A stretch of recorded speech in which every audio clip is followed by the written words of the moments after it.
We are going straight, aren't we?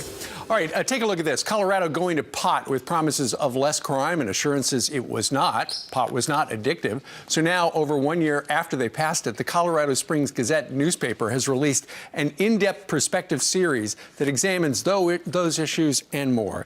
And Wayne Logazin is the editorial page editor for the Colorado Springs Gazette. He joins us today from the beautiful city of Denver. Good morning to you, Wayne. Good morning. Okay. Thanks for having me on. It's great to have you because it's a great story. A year ago, the people of Colorado were assured this is going to be a great idea. And now we fast forward, not so great, right?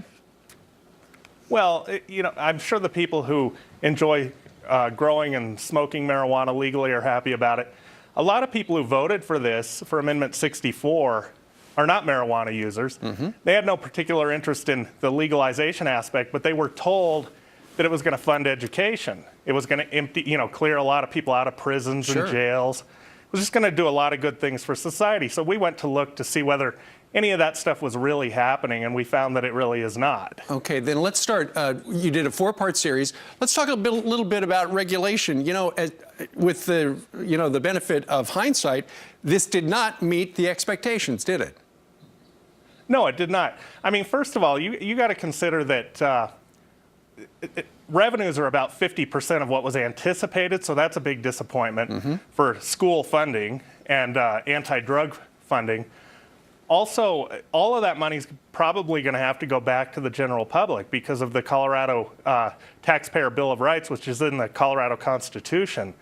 Unless voters are given an opportunity to change that, all of the money goes back. So this thing isn't even paying for its own regulation at this point. No kidding. All right. You also examined marijuana and crime, and what you were told a year ago was, there are a lot of people in prison, and if it's just pot charges, they get to go free. But as it turns out, there weren't that many people in prison for pot to begin with.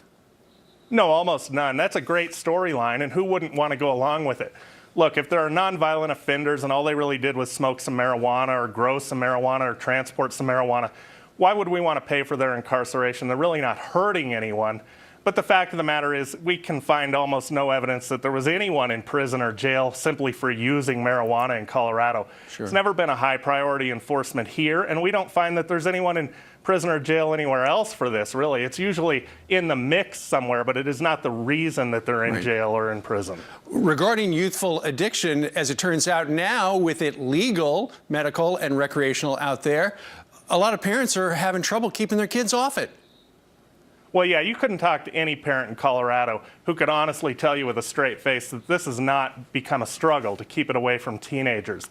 We have the fastest growing teen marijuana use rate in the country. We have the second highest rate overall, and it's just everywhere. What we're finding is that a lot of teenagers, at 18, you can buy medical marijuana legally, right.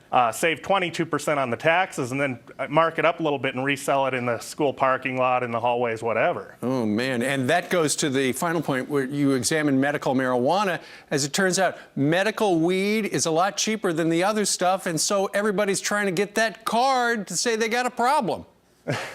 That's right.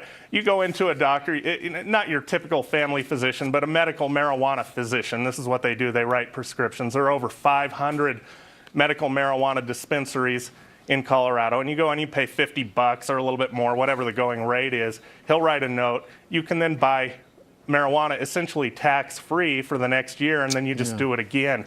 It's really undermining the whole recreational sales schematic that was supposed to raise all kinds of money for good causes. Surely. So it's a bit of a black market right there. No kidding. I know a lot of people looking in right now, Wayne, would like to hear about this, and it's going to be on the Washington Examiner website and your website at the newspaper out in Colorado as well, right?